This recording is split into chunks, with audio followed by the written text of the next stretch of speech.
পৈতৃক সূত্রে পাওয়া উপহারের সেই প্রিয় পর্যায়ের বাড়ি।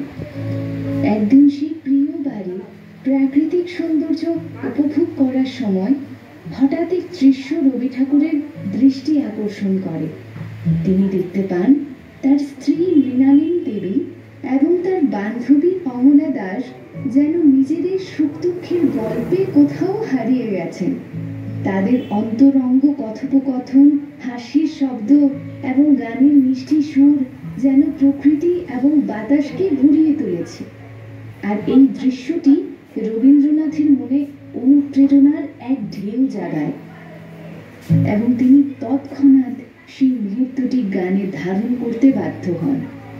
তিনি কাগজে কলম রেখে এমন একটি গান সৃষ্টি করেন যা শুধু তাদের নয়, এই বিশ্বের সকল বন্ধুত্ব এবং অন্তরঙ্গতার এক চিরসবুজ প্রতিচ্ছবি।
ভেবে